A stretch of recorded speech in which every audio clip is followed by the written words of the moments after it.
రాసి ఇచ్చాను, కోర్టులో కేసులు ఉన్నాయి, ఈడీ కేసు ఉంది, అది తేలేదాకా ఆగమంటే ఈలోపే అమ్మేసుకున్నారు కాబట్టి అది రద్దు చేయండి అంటూ ఏదైతే ఎన్సీఎల్ఆర్టీలో జగన్ వేసిన పిటిషన్ మీదన తాజాగా విజయమ్మ షర్మిలాలు కౌంటర్ వేశారు. ఏదైతే తాను గిఫ్ట్గా ఇచ్చిన షేర్లను షర్మిలకు బదలాయించడం చట్టవిరుద్ధమని, ఈ షేర్ల బదలాయింపును అడ్డుకోవాలని కోరిన నేపథ్యంలో రాజకీయ ఉద్దేశాల కారణాలతోనే జగన్ ఎన్సీఎల్టీలో తప్పుడు కేసు వేశారని విజయమ్మ షర్మిల చెప్పుకొచ్చారు. ఈ మేరకు ట్రిబ్యునల్లో వేర్వేరుగా కౌంటర్లు దాఖలు చేశారు. జగన్ పిటిషన్కి ఇద్దరు 38 పాయింట్లతో సమాధానం ఇచ్చారు. ఘాటుగా కుటుంబ వివాదాన్ని కంపెనీ వివాదంగా మార్చారని, సొంత బిడ్డలపైనే ఎన్సీఎల్టీలో పిటిషన్ వేయాల్సి రావడం తన గుండెను పిండేసిందని విజయలక్ష్మి పేర్కొన్నారు.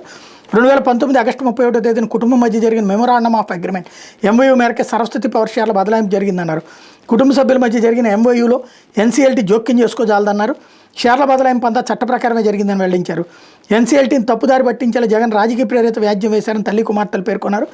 వాటాల బదలాయింపు మీద ఆయన చేస్తున్న క్లెయిమ్ అంతా తప్పేనన్నారు. ట్రిబ్యునల్ తప్పుదోవ పట్టించేలా పిటిషన్ దాఖలు చేశారన్నారు.